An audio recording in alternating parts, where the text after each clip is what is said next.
Hi everyone, this is Group 11. We're going to bring you an incredible presentation. Our project, the MATE60 SRAM cell design. The following instruction will follow the content below. Operating principle, specific parameter, design construction, and the next simulated. Finally got to the precious conclusion. Please enjoy. Hello everyone. First, I will tell you about our operating principle. An inverter consists of PMOS and NMOS.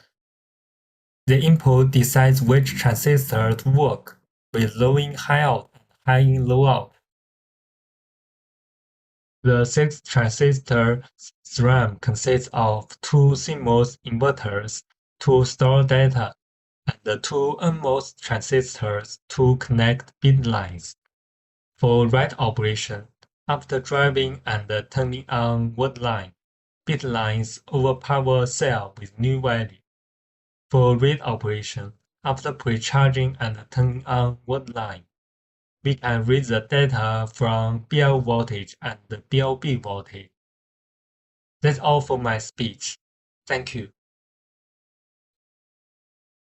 So now I'd like to talk about the specific parameters. The first parameter is the access time.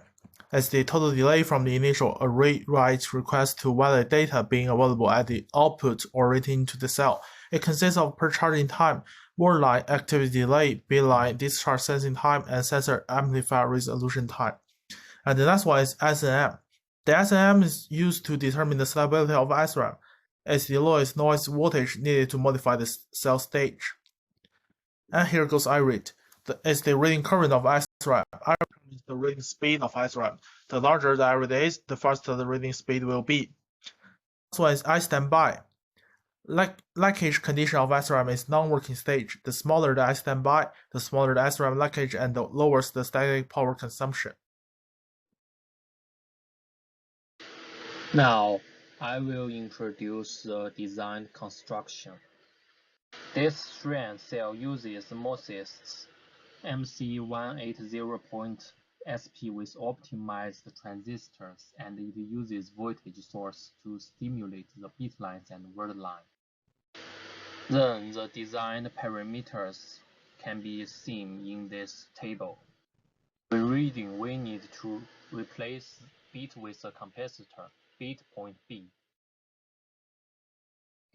Good evening, everyone. Let me begin by presenting our key simulated findings.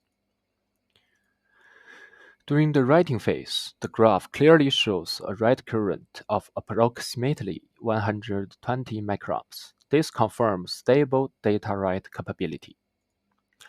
Once stabilized, the standby current drops to just 32 picoms, far below the 1 micron threshold. This highlights exceptional power efficiency in idle mode.